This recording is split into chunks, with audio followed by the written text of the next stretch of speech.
Bab mengenai kewajiban takbiratul ihram dan memulai sholat. Hadis pertama, haddatsana Abdul Yaman qala akhbarana Syu'aib an Zuhri qala akhbarani Anas bin Malik Al-Ansari inna Rasulullah sallallahu alaihi wasallam sungguhnya Rasulullah sallallahu alaihi wasallam rokiwa parosan pajahisa syikul aiman. Rasulullah menunggang kuda, kemudian beliau terjatuh dari kuda tersebut sehingga menyebabkan sakit di sebelah kanan beliau, sebelah badan kanan beliau. Mengatakan Anas seperti itu. Kemudian pasola Rasulullah melakukan sholat lana beserta kami semua yaumaidin pada hari itu. Sholatannya itu satu sholat nasolawati dari sejumlah sholat yang wajib. Bahwa saat itu Rasulullah menjadi imam, qaidun sambil duduk. Fasolaina maka kami juga sholat semua, waro'ahu di belakang Rasulullah, kemudian juga dalam keadaan duduk. Semua kola kemudian bersabda Rasulullah lama sallama sewaktu beliau salam. Innama ju'ilal imam, sungguhnya hanya saja imam itu dijadikan liyutamma untuk diikuti bihi terhadap keimaman tadi. Idza shalla maka di mana-mana sholat apabila sholat imam untuk imam sambil berdiri, fasallu qiyaman maka sholatlah kalian hai para jamaah juga sambil berdiri. Wa idza raka'a dan apabila ruku itu imam, farka'u maka kalian harus ruku juga semua. Wa idza raka'a dan apabila berdiri dari ruku atau mengangkat diri dari ruku, para paum kalian juga harus mengangkat badan tidak maksudnya.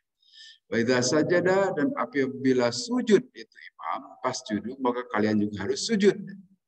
Wa idza qala dan apabila berkata imam itu sami Allah liman hamidah, ucapan sami Allah liman hamidah saat bangkit dari ruku, faqulu maka kalian ucapkan Rabbana walakal hamd. Kemudian di hadis berikutnya ini masih seirama hadis 3 buah ini. Hadatsana Qutaibah bin Sa'id, qala hadatsana dan seterusnya dari Anas bin Malik sama dengan redaksi yang berbeda sedikit. Qala berkata Anas, "Farwa telah terjatuh Rasulullah SAW an parasin dari kuda. Baju hisya maka Rasulullah jadi terluka atau cedera gitu. Yang tadi di hadis atas sebutkan pinggang sebelah kanannya yang terkena. Sholat maka sholat Rasulullah lana dengan kami semua qaidan dalam keadaan duduk. Sholaina maka kami juga sholat mahu beserta Rasulullah dan sambil duduk juga. Suman sorofa kemudian beliau berpaling. Pakola berkata Rasulullah, Innama ju'ilal imam sungguhnya dijadikan imam itu liyutamma untuk diikuti bihi dengan imam tadi. Idza kabbaro apabila imam takbir, fakabbiru maka kalian harus takbir juga. Wa idza raka'a dan apabila kalian imam ruku, farka'u maka kalian harus ruku juga. Wa idza raka'a dan apabila tegak dari ruku itu imam, farka'u maka kalian harus berdiri ruku juga tidak. Wa idza qala dan apabila berkata imam sami Allah liman hamidah, ucapan sami Allah liman hamidah, faqulu maka ucapkan oleh kalian Rabbana wa lakal hamdu. Wa idza sajada dan apabila sujud imam pas sujud maka kalian harus sujud juga. Kemudian hadis berikutnya ketiga yang sama. Hadatsana Abdul Yaman dan seterusnya ini dari Abi Hurairah.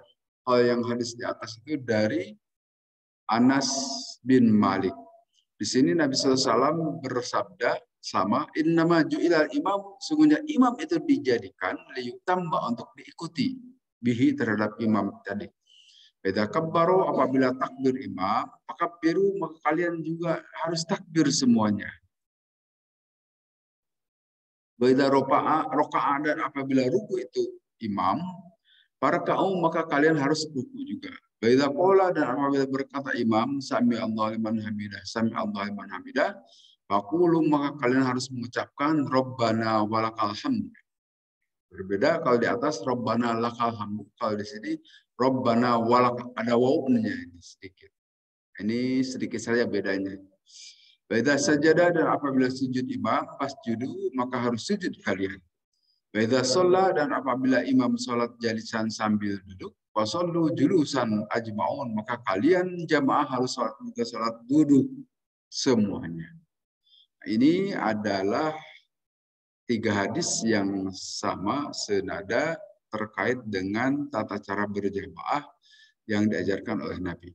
Nah, yang pertama di sini sebutkan karena Nabi ada Nabi SAW itu yabtatihu, kata Siti Aisyah ini dalam hadis yang lain.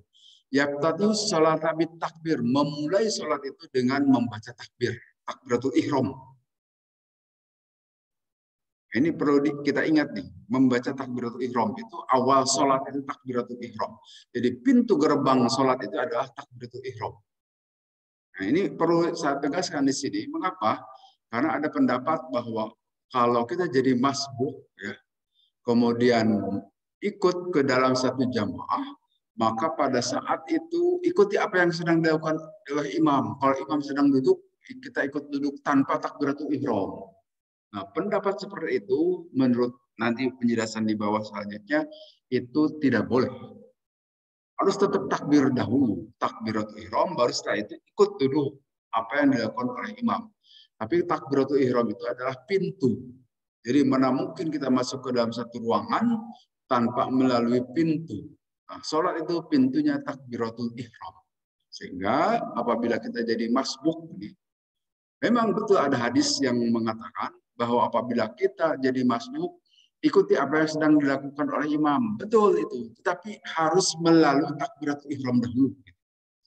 Karena di sini ditegaskan, Nabi memulai sholat itu dengan diawali takbiratul ihram. Jadi harus tetap takbiratul ihram.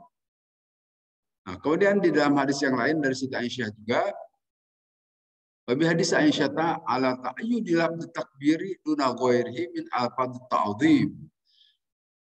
Begitulah memulai sholat itu harus diawali dengan ucapan mengagungkan Allah, yaitu ucapan Allahu Akbar. Harus mengandung ucapan seperti itu. Allahu Akbar itu Allah yang Maha Besar. Itu hubungannya hubungan DM lah kalau dalam bahasa kita itu. Diterangkan dan menerangkan. Bukan sifat yang disepati, bukan itu. Kan dalam bahasa Indonesia atau dalam bahasa umumnya bahasa lah ada diterangkan menerangkan. Nah, dalam bahasa Arab dibedakan. Kalau yang diterangkan dan menerangkan itu jenis katanya tidak perlu satu jenis. Di sini maksudnya satu jenis itu kalau kata Allah itu ma'rifat, maka akbar itu tidak ma'rifat. Itu adalah nakiroh gitu istilahnya dalam ilmu sorob gitu, atau dalam ilmu nahwu. Tapi kalau sifat menyifati itu harus satu jenis. Kalau ini ma'rifat, maka yang menjadi sifatnya juga harus ma'rifat. Seperti Allahu Ar-Rahman. Nah, itu harus satu jenis, sama-sama ma'rifat dengan dicirikan ada alif lam. Tapi dalam kata-kata Allahu Akbar itu bukan hubungan sifat yang disifati, tapi diterangkan, menerangkan. Harus diucapkan seperti itu. Begitu juga wahwa qaulul jumhur, itu adalah pendapat mayoritas ulama. Begitu, harus memulai dengan takbiratul ihram. Karena menurut penelitian para ulama semuanya seperti itu. Rasulullah memulai sholat menggunakan takbiratul ihram, mengucapkan kemahagungan Allah. Wanil hanifiyah tan akidu bi kulli lafdin yaksub biha at-ta'dhim. Nah, menurut Imam Hanafi dalam madhab Hanafi tidak mesti ucapan Allahu Akbar. Silakan saja menggunakan ucapan yang lain, yang penting di dalamnya mengagungkan Allah. Boleh ucapan lain. Allahul Dom misalnya, Allah yang Maha Agung, tidak apa-apa menurut madhab Hanafi. Itu dalam madhab Hanafi saja, yang lainnya tidak. Ulama-ulama termasuk dalam madhab Syafi'i tetap ucapannya harus Allahu Akbar. Kalau madhab Hanafi itu jangankan dalam takbiratul ihram untuk bacaan sholat saja boleh menggunakan bahasa lain, gitu kan? Tidak mesti pakai bahasa Arab. Tetapi itu khusus bagi yang tidak bisa mengucapkan bahasa Arab. Bagi yang bisa mengucapkan harus juga tetap menggunakan bahasa Arab. La tatimu sholatu ahadin minan nasi hatta yatawaddo'a fa yadha'u wudu'a mawadhi'ahu summa yukabbiru. Nah, dalam sebuah keterangan berikutnya, ini dari jumhur di sininya, mayoritas ulama maksudnya, tidak sah sholat seseorang dari kalian manusia sehingga harus ada wudhu dahulu. Jadi wudhu itu merupakan syarat sah sholat. Tanpa wudhu maka tidak sah itu sholat. Kemudian dia harus sholat, harus wudhu, dan selanjutnya yukabbir, harus takbir. Nah, sekali lagi, takbir di sini adalah pembuka sholat. Jangan sampai kita menjadi masbuk gara-gara ada hadis yang menyatakan ikuti apa yang dilakukan oleh imam sedang apapun kita ikuti. Iya betul harus kita ikuti, tetapi harus melalui takbiratul ihram dahulu. Takbiratul ihram setelah itu ikuti. Yang penting jangan tanpa melalui takbiratul ihram. Kemudian Allahu Akbar. Kemudian dia harus mengucapkan Allahu Akbar. Karena Rasulullah SAW disebutkan dalam hadis Abi Hamid, idza qoma, apabila berdiri Rasulullah SAW menuju salat, i'tadala, maka beliau dalam keadaan seimbang, tegak, qaiman dalam keadaan berdiri, wa rafa'a, dan beliau mengangkat yadahi, dua tangan beliau, tsumma qala, kemudian beliau mengucapkan Allahu Akbar. Jadi hadis-hadis ini mendukung, menguatkan bahwa memulai sholat itu harus dengan takbiratul ihram, ucapan Allahu Akbar. Ini dengan sejumlah sanad yang disebutkan isnadin sahih, dengan sanad yang sahih. Annan Nabi, sesungguhnya Nabi sallallahu alaihi wasallam, karena idza qoma, apabila ada beliau itu berdiri di salat, menulis salat, qala Allahu Akbar, mengucapkan Allahu Akbar. Ini hadis yang diriwayatkan oleh Imam Muslim dari Sayyidina Ali. Jadi hadis-hadis ini mendukung. Kemudian juga dari Ibnu Hibban disebutkan Rasulullah berucap Allahu Akbar kullama wadu'a wa rafa'a, setiap beliau meletakkan dan mengangkat. Dalam arti nanti itu takbir intiqal. Jadi memulai sholat itu harus dengan takbiratul ihram. Kemudian takbiratul ihram itu takbiratul ihram ruknun indal jumhur. Nah, di sini ditegaskan lagi dalam masalah fikih bahwa takbiratul ihram itu adalah merupakan rukun sholat. Artinya rukun sholat itu adalah sesuatu yang membangun keberadaan sholat. Harus ada pada saat pelaksanaan sholat. Sehingga apabila tidak dilakukan tidak sah sholatnya. Sehingga ini indal jumhur menurut mayoritas ulama. Jadi marilah kita ikuti pendapat yang menyatakan bahwa memulai sholat itu harus dengan takbiratul ihram. Ya, kalau pada awal ikut berjamaah semuanya sholat pakai takbiratul ihram. Ini pada saat ikut sebagai masbuk gitu kan. Saat jadi masbuk kadang-kadang imam sedang duduk langsung aja ikut duduk. Itu adalah tidak melalui takbiratul ihram. Harus takbiratul ihram dulu. Karena disebutkan di hadis-hadis di atas, demikianlah harusnya. Pendapat bahwa takbiratul ihram itu merupakan rukun dalam sholat, itu menurut pendapat madhab Hanafi dan madhab Syafi'i dan mayoritas yang lainnya juga. Para ulama yang lain mengatakan begitu. Kemudian terkait dengan rukun yang lain, Rasul memang tidak menyebutkan secara spesifik bahwa sholat itu harus pakai niat, betul. Tetapi dalam hadis yang secara umum beliau mengatakan innamal a'malu binniyat. Sesungguhnya amal-amalan itu harus berdasarkan niat. Innamal a'malu binniyat. Wa innamal likulli imri'in ma nawa. Dan setiap orang itu akan mendapatkan sesuatu sesuai dengan apa yang diniatkannya. Nah, itu hadis umum. Tetapi dalam sholat tidak disebutkan harus pakai niat.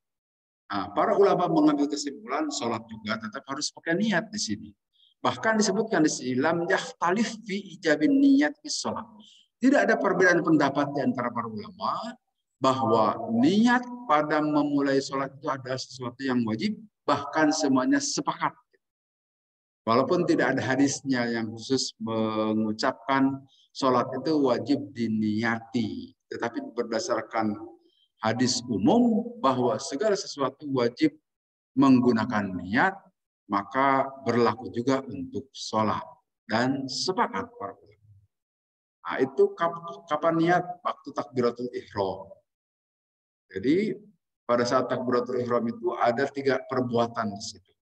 Ada ucapan mengucapkan Allahu Akbar, ada perbuatan anggota tubuh mengangkat tangan ini, kemudian hati menyatakan niat. Tiga-tiganya bekerja pada saat yang bersamaan. Kemudian bab burofil yadaini bi takbiratil ula tiftahis sawa. Bab mengangkat tangan pada saat takbiratul ihram. Sebutkan di sini.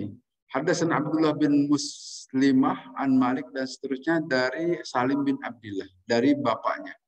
Anna Rasulullah sungguhnya Rasulullah SAW karena ada ya Rasulullah yarfa'u mengangkat Rasulullah yadaihi kedua tangan beliau hadwaman kibaihi berpas dengan kedua bahu beliau di sini.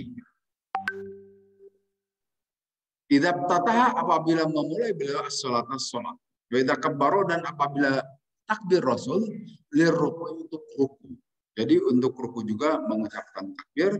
Wa idza rafa'a dan apabila berdiri Rasul mengangkat Rasul kepalanya minar ruku dari ruku. Wa rafa'aha mengangkat Rasulullah terhadap itu kepala kadzalik aidan. Begitulah seterusnya. Waqala dan mengucapkan Rasulullah sami Allah liman hamidah Rabbana walakal hamdu.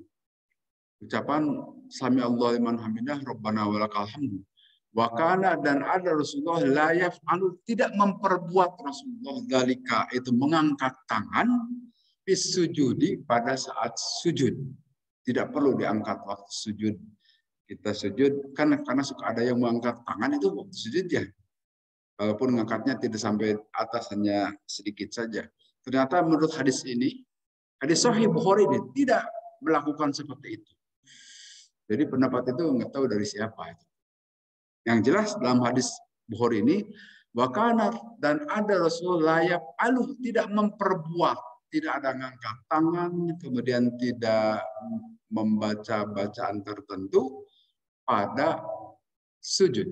Tidak ada ucapan Rabbana lakal hamdu gitu pada saat sujud itu. Tetapi baca Subhana rabbiyal a'la saja paling kali gitu. Nah, di sini yarfa'u yadahi idza tatahas shalah, Rasulullah mengangkat kedua tangan beliau itu ngepas dengan kedua pundaknya di sini. Kedua pundak.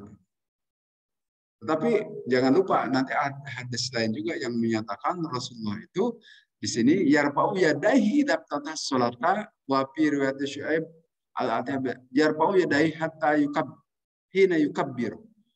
Pada saat beliau bertakbiratul ihram. Allahu Akbar.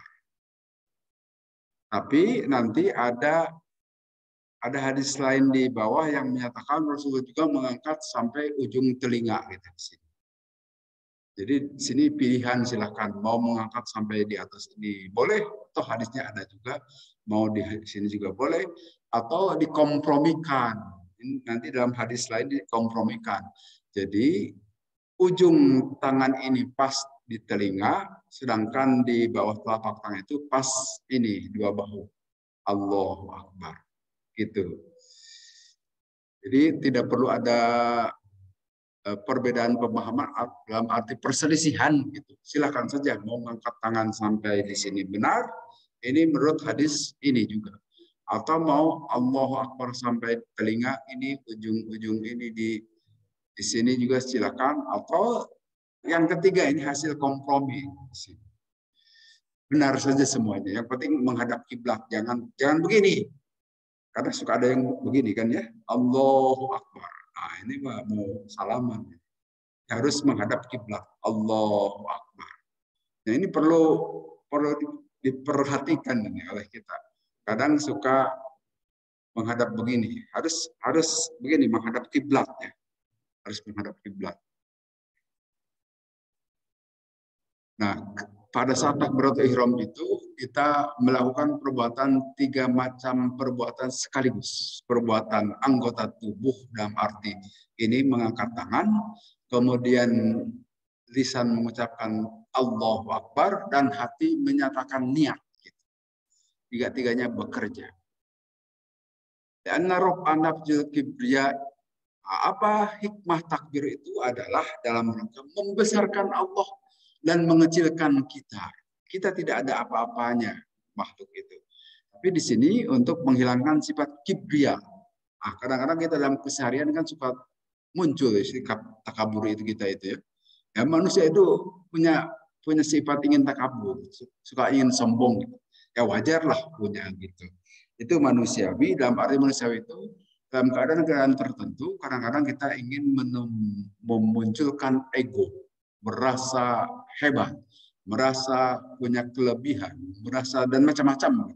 Nah, saat sholat itu hilangkan itu ego itu. Ingat, ucapan takbir itu adalah sebetulnya merendahkan diri di hadapan Allah.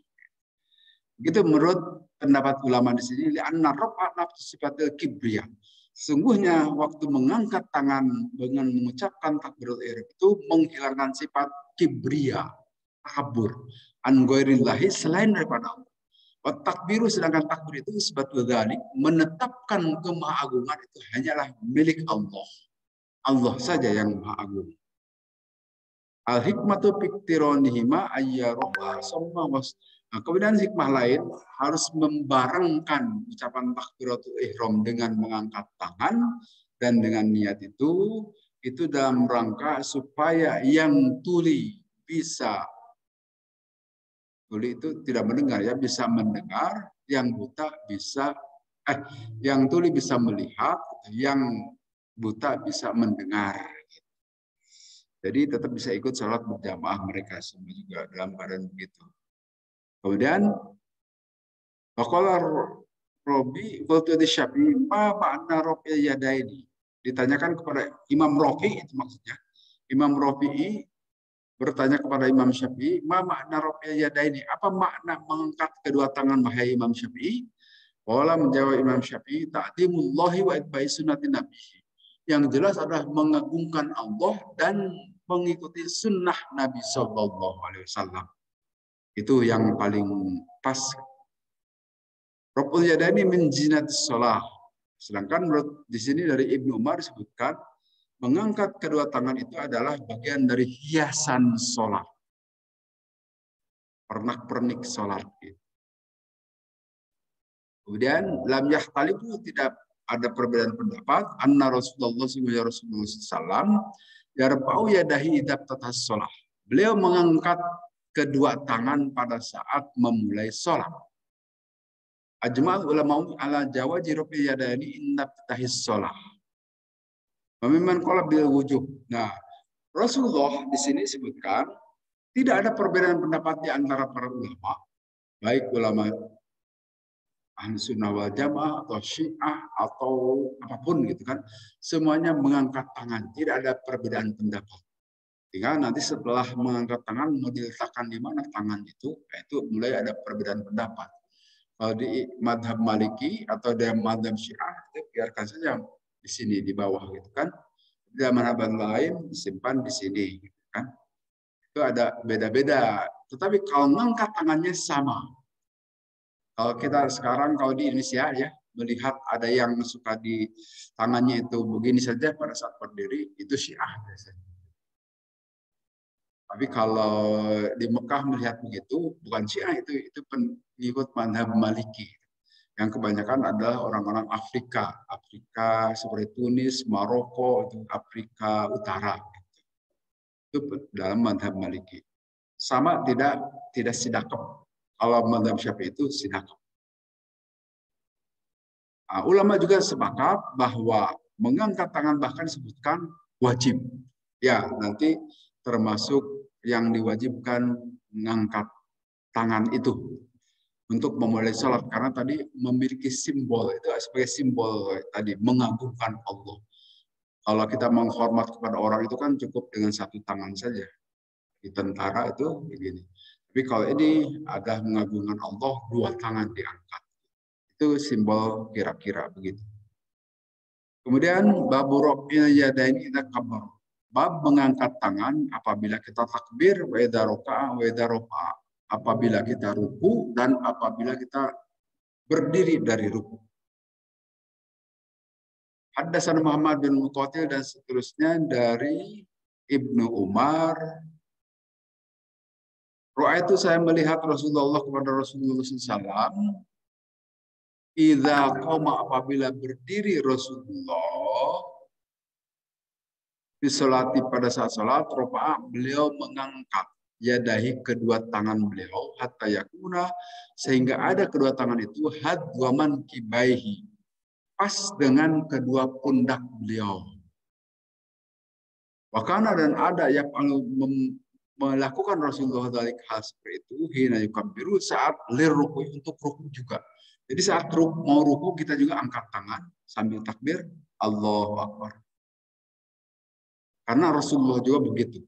Anu dalika dan memperbuat Rasulullah itu begitu mengangkat tangan dan sambil baca takbir idza rafa'a sahu minar ruku. Apabila beliau mengangkat kepala atau cengkat dari ruku itidal.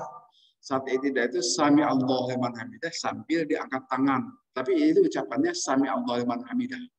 Bukan takbir.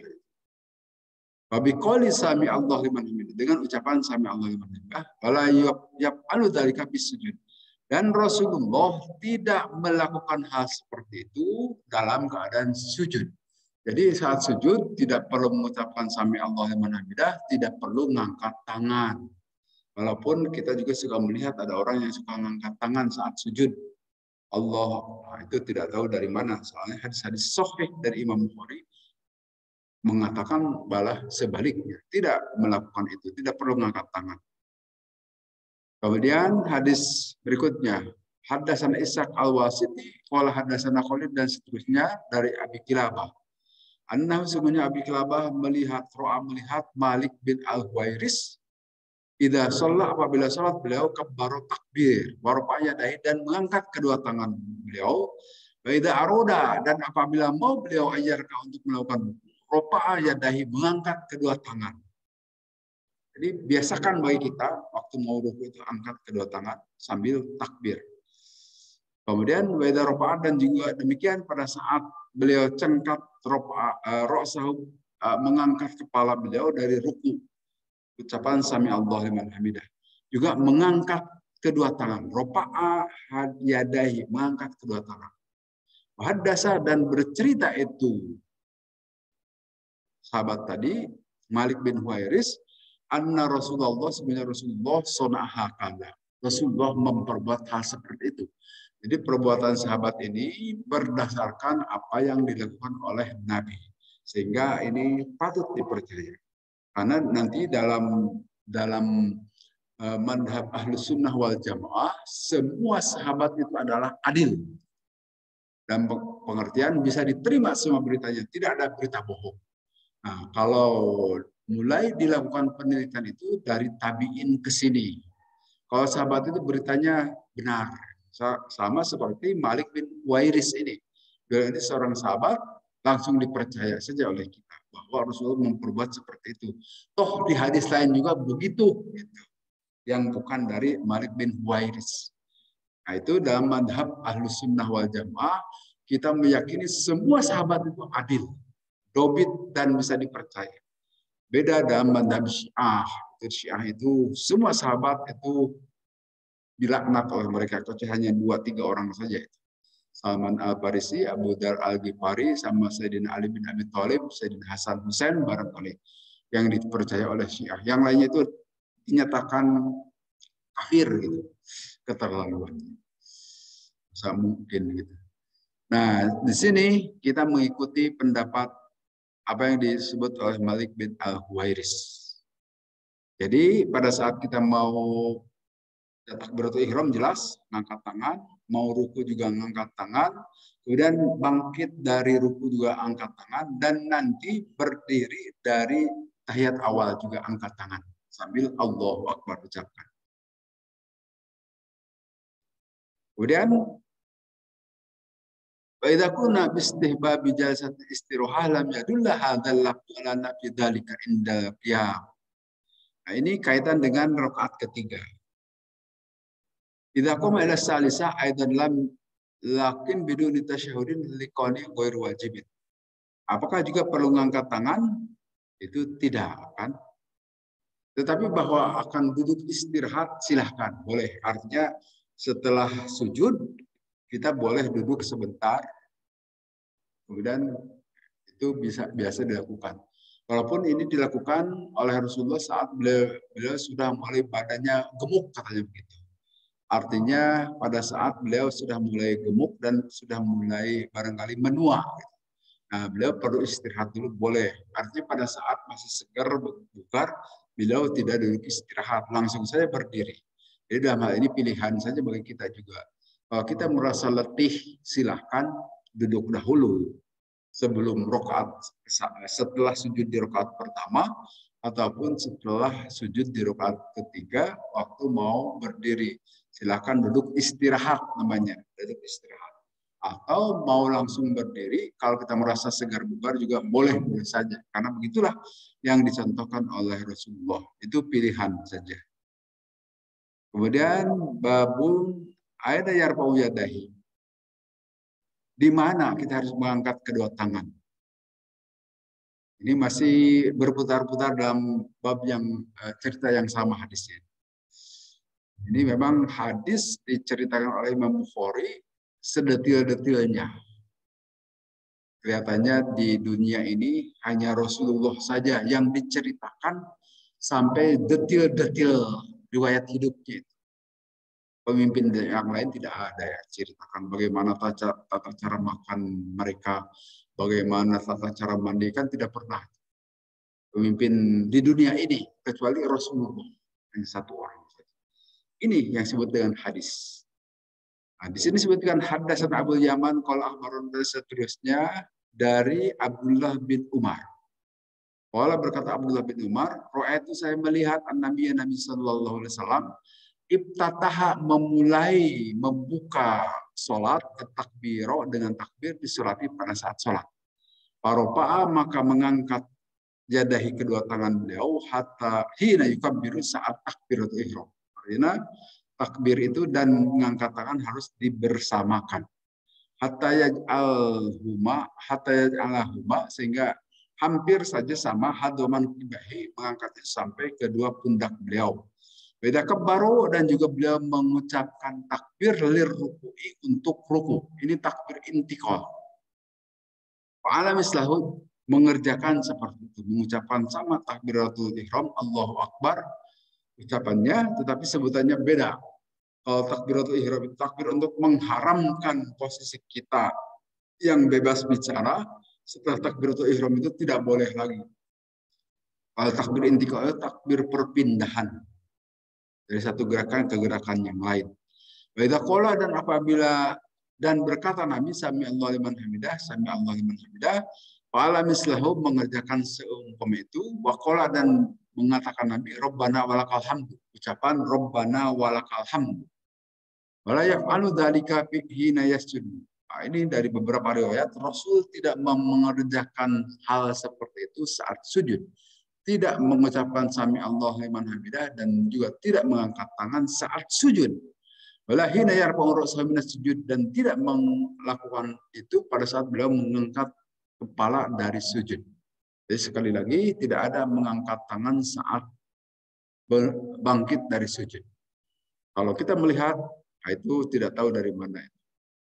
Barangkali hadis lain ya yang kita tidak tahu nih. Sampai mengangkat tangan pada saat takbiratul ihram sampai kedua telapak atau kedua bahu ini, itulah wabihada ahli Syafi'i wal jumhur. Itu pendapat madhab Syafi'i dan jumhur ulama.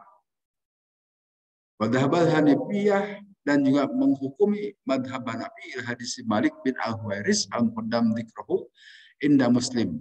Demikian juga menurut madhab Hanafi berdasarkan hadis di atas tadi yang berasal dari Malik bin Al-Huwairis. Kemudian wa inda Abi Dawud dan menurut hadis dari yang berasal dari Abu Dawud dari riwayat Asim bin Kulaib an abihi an Wa'il bin Hajar bilafdi hatta dana udunahi. Nah, menurut hadis yang diriwayatkan oleh Abu Daud, Nabi Shallallahu Alaihi Wasallam itu mengangkat tangan itu sampai kedua telinga beliau di sini, bukan di sini. Jadi boleh sampai di sini juga, silahkan saja. Ini menurut Imam hadis Abu Daud, tetapi menurut Imam Bukhari itu sampai di sini. Dan hadis itu adalah tentu yang lebih tarjih, yang lebih rojih, yang lebih kuat adalah hadis pertama, yaitu sampai di sini. Itu menurut pendapat Ibnu Hajar di sini. Coba dilihat di sini. As-sahhu lebih sah sanadnya. Jadi yang mengangkat sampai di sini itu lebih sah sanadnya. Walaupun mau mengangkat di sini enggak boleh, itu sah-sah saja. Toh hadisnya ada juga dari Abu Daud gitu. Waro Abu Saur an-Syafi'i jama'a bainahuma. Diriwayatkan dari Abu Saur, dari madhab Syafi'i, dari Imam Syafi'i, bahwa Imam Syafi'i itu menggabungkan keduanya itu yuhadi bidohri kapahil mankibaini wa bi itrafi anamili al-udunaini.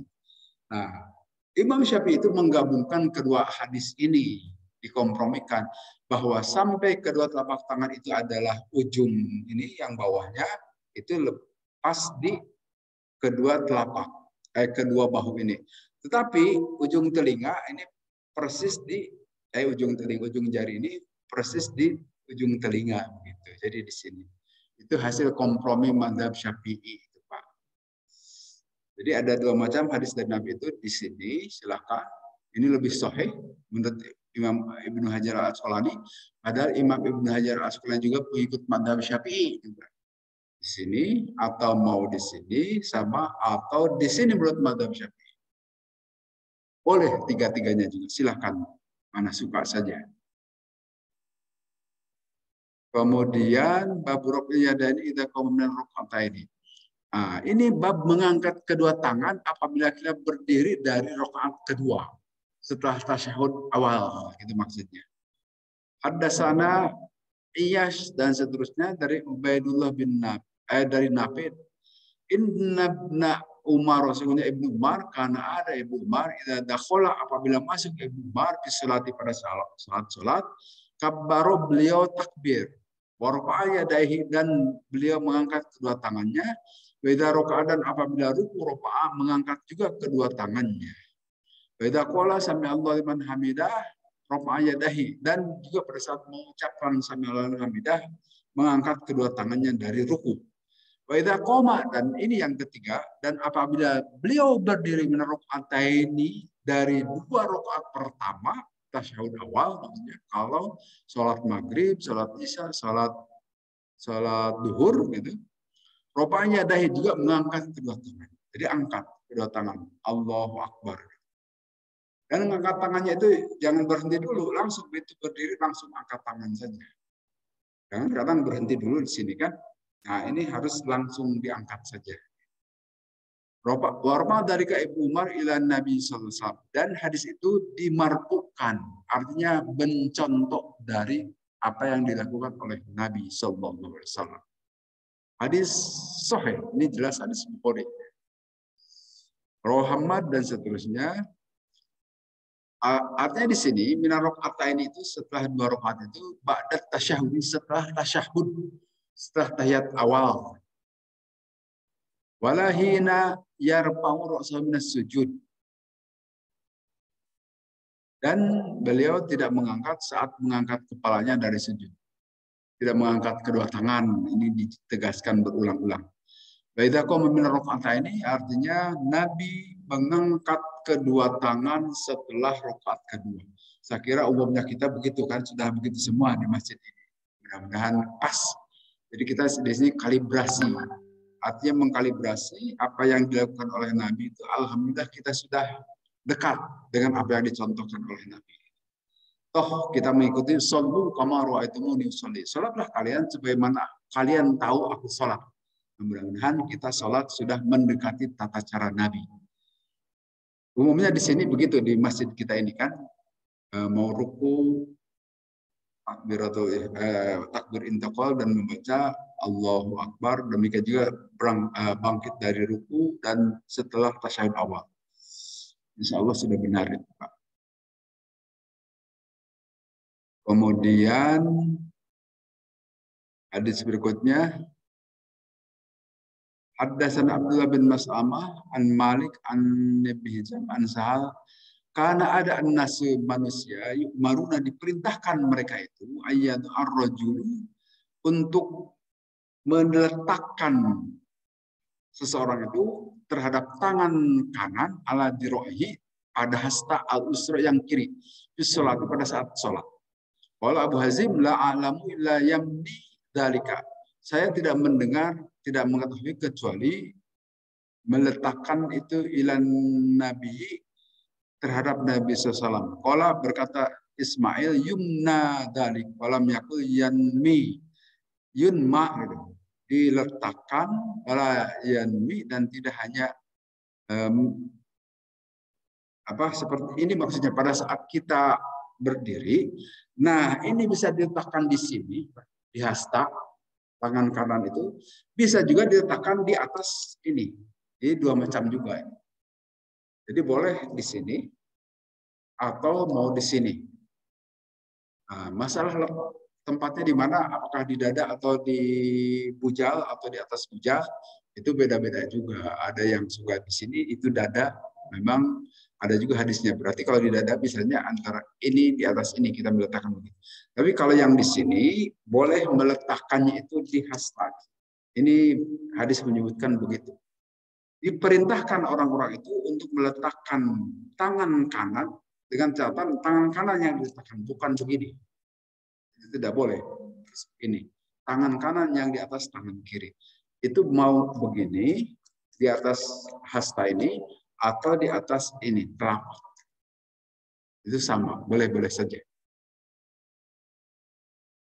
Nah, artinya hadis ini juga menegaskan ajaran meletakkan tangan sidakap ini adalah ada hadisnya di sini. Jelas hadis Bukhari ini, hadis sahih. Kalau yang meletakkan begini, wallahu alam dari mana itu. Mungkin juga ada hadisnya, hanya kita belum baca saja. Tapi kalau kita sidakap gini, jelas ada dalilnya dari Nabi dalam hadis.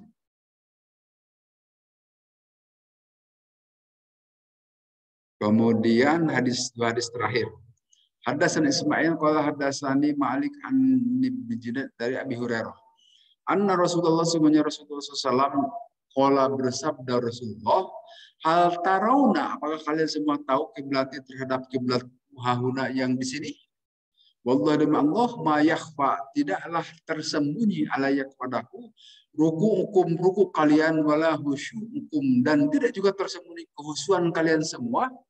Wa inni, dan sesungguhnya aku la arakum, tidak malah melihat kalian semua itu min waro'id dhuhri, kecuali dari belakang punggungku. Ini Rasulullah itu mukjizat bagi beliau. Jadi Rasulullah di sini menyebutkan, aku itu walaupun aku menghadap ke kiblat tidak melihat kalian, tapi aku bisa tahu keadaan kalian semua di belakang. Wallahu alam gimana caranya, itu kan mukjizat yang kita tidak bisa mengerti. Tahu, bahkan yang sampai diketahui oleh Rasulullah kehusyuan sholat kalian juga Rasulullah tahu.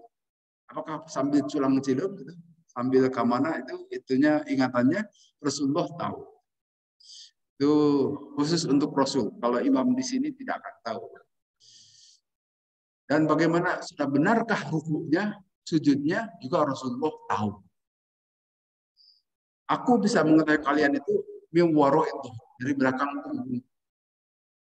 Allah alam bagaimana caranya. Kemudian dalam hadis terakhir di sini disebutkan dari Anas bin Malik. Qala bersabda Rasulullah, aqimu, tegakkan oleh kalian ar-ruku'a, itu ruku, was sujuda dan sujud. Wallahi, maka demi Allah, ini sebenarnya aku la arakum, melihat aku ini dari belakangku ini, warubbama qala mimba di dhuhri, juga dari belakang punggung itu. Idza rakatum, apabila kalian ruku, wasajadtum, dan apabila kalian semua sujud. Rasulullah tahu. Dalam pengertian apakah sudah tertib, apakah tidak waktu ruku dan sujudnya, Rasulullah tahu persis keadaan jamaah di belakangnya. termasuk khusyuan. Nah, di sini sebutkan wal khusyu'u tarotan yakunu min fi'lil qalbi kal khasyati wa tarotan min fi'lil badani kasukuni. Apa yang maksud dengan khusyuk itu? Ada yayasan salat center yang Pak Yus itu kan salat khusyuk. Khusyuk. Ternyata khusyuk itu tidak gampang itu, Pak. Apa yang maksud khusyuk itu? Nah, di sini disebutkan kadang-kadang khusyuk itu adalah sebagai pekerjaan hati, seperti rasa takut itu ada dari hati kan. Nah, pada saat kita sholat punya rasa takut, insya Allah akan khusyuk juga. Tetapi kadang-kadang dari pekerjaan badan, seperti dari sukun. Sukun itu artinya diam. Yaitu mengapa Imam Syafi'i mengatakan 3 kali bergerak pada saat sholat itu menyebabkan batal sholat karena mengubah atau merusak khusyuan. Jangan bergerak-gerak saat sholat itu. 3 kali bergerak-gerak itu. Nah, jadi menurut ulama yang sudah ratusan tahun yang lalu, khusyuk itu kadang-kadang pekerjaan hati, kondisi hati. Kalau kita pertama kali datang ke Masjidil Haram, itu insya Allah khusyuk. Merasa suasananya itu lain. Kan? Suasana di Masjidil Haram, apalagi langsung lihat Ka'bah, itu inginnya nangis saja gitu kan. Melihat Ka'bah yang selama ini kita sholat jauh gitu, sekarang kok ada di hadapan kita. Nah, itu suasana itu bisa membuat sholat kita khusyuk. Suasana hati di situ. Tapi bisa juga dari suasana badan. Badan kita yang tidak bergerak dalam arti bergerak itu hanya untuk mengerjakan perbuatan sholat saja, itu juga bisa menyebabkan kita khusyuk. La budda min i'tibarihima hakahu al-Fakhrur Razi fi tafsiri. Begitu pendapat Imam Fakhrur Razi dalam tafsir beliau bahwa khusyuk itu berasal dari perbuatan hati dan juga anggota badan. Jadi kalau apakah khusyuk itu sebagai satu syarat dalam sholat? Tidak juga.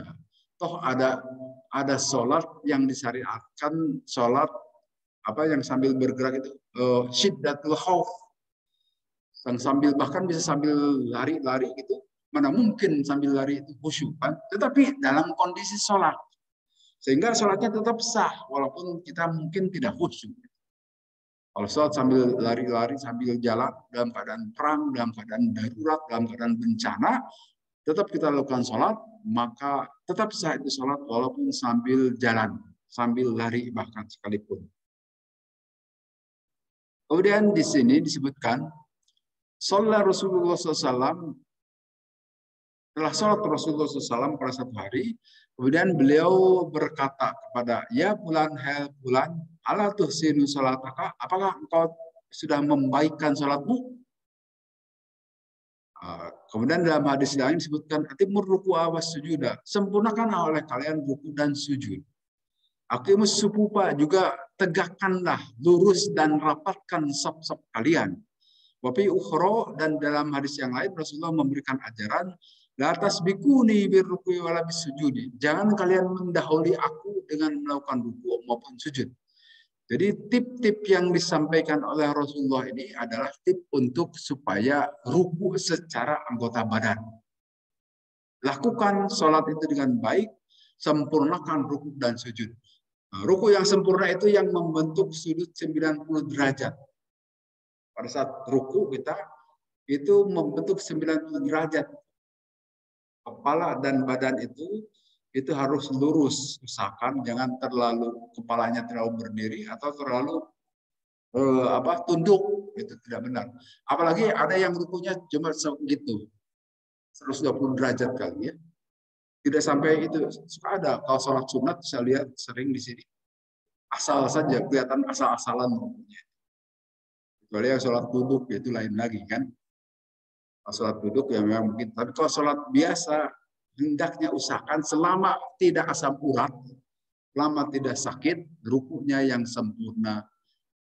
Kecuali kalau sakit lain persoalan, itu silahkan semampunya saja. Tapi kalau dalam keadaan sehat, segar bugar, rukulah secara sempurna membentuk 90 derajat. Walaupun tidak persis 90 derajat, karena ya tulang-tulang kita kan tidak semuanya lurus juga. Tapi usahakan. Demikian juga sujud. Sujud juga lakukan dengan 7 anggota tubuh. Dengan saya ingatkan ini sering di sini ini. Itu anggota sujud itu ada ini tarang, apa itu? Jidat. Karena suka ditutup sama kopiah ini. Berulang kali saya sudah ingatkan, tapi begitu saja. Kebanyakan di kita masukkan nutup tarangnya itu pada saat sujud. Pakai kopiah lah, atau pakai apa. Silakan pada saat mau sholat buka begini. Di luar, setelah beres sholat tutup lagi, nggak apa-apa. Tapi saat sholat harus dibuka supaya sujudnya sempurna. Karena nanti terhalang saja oleh debu pasir itu bisa menyebabkan tidak sah sujudnya. Terhalang rambut. Nah, tujuan kopiah ini kan untuk menghalangi rambut supaya tidak menghalangi jidat saat kita sujud. Ini malah ditutupi sengaja oleh kopiah atau oleh mukena para ibu. Nah, mukena juga tidak boleh menutup ini tarang ibu-ibu pada saat sujud, harus terbuka. Jadi usahakan kopiah itu bukan pamantas, tetapi kopiah itu adalah justru penghalang rambut sebetulnya. Yang ujungnya jadi pamantas juga itu nomor 2, itu sekunder. Tapi kalau primernya itu adalah untuk jangan sampai menghalangi sarang dari rambut seperti itu. Ini malah sengaja ditutupi, tidak mau dibuka. Saya nggak tahu itu kenapa itu. Padahal sudah berulang kali disampaikan. Kemudian di sini disebutkan Hakan Nawawi, menurut Imam Nawawi, al-ijma'u ala anna khusyuk ala sabi wajibin. Menurut Imam Nawawi, khusyuk itu tidak wajib. Nah, sama seperti tadi. Kalau kita bisa sholat khusyuk, bagus. Karena khusyuk itu kan situasi hati. Tidak bisa semua orang bisa khusyuk. Dalam pengertian khusyuk, pengertian di sini juga bahwa sholat itu bukan berarti kita lupa semuanya. Silahkan pada saat sholat kita masih mendengar ada bunyi petasan, ada orang berteriak dan sebagainya, tidak apa-apa. Ada anak menangis dan sebagainya.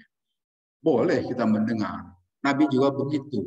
Nabi saja begitu, kenapa kita harus pengertian khusyuk itu adalah tidak lupa semuanya.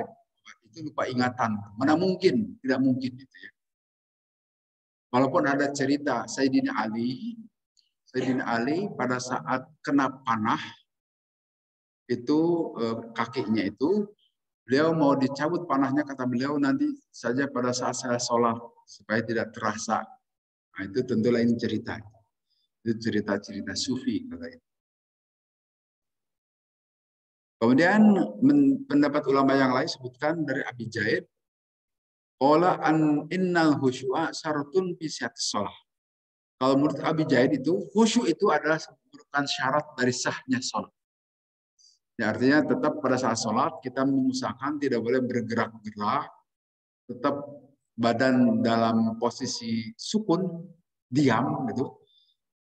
Diam baru bergerak saat ada pergerakan sholat saja. Di luar itu tidak perlu. Tapi ini tentu pendapat dari ulama yang tidak begitu kita kenal dengan beda dengan Imam Nawawi. Imam Nawawi kita kenalkan, beliau juga adalah penulis kitab Riyadhus Shalihin yang melakukan syarah hadis Imam Muslim, itu Imam Nawawi, ulama besar di mazhab Syafi'i. Kemudian dari Ibnu Battal disebutkan pen qala qailun innahu syafardun bis salati, bahwa sungguhnya khusyuk itu adalah fardu dalam salat, bila lahu biasa bil insani ayyaqbal ala salati biqalbi wa niyatihi. Maka agak sulit juga menerimanya. Karena khusyuk itu suasana batin dan badan yang harus bisa dikondisikan oleh seseorang, dan belum tentu setiap saat orang bisa mengkondisikan seperti itu. Menurut Ibnu Battal. Jadi sesuai dengan pendapat Imam Nawawi, bukan sebagai sesuatu yang wajib. Tapi kalau kita bisa khusyuk, itu bagus. Wan qara Ibnu Munir itlaqal faradhiyah. Nah, di sini menurut Ibnu Munir disebutkan itu bukan sesuatu yang dipardukan secara mutlak.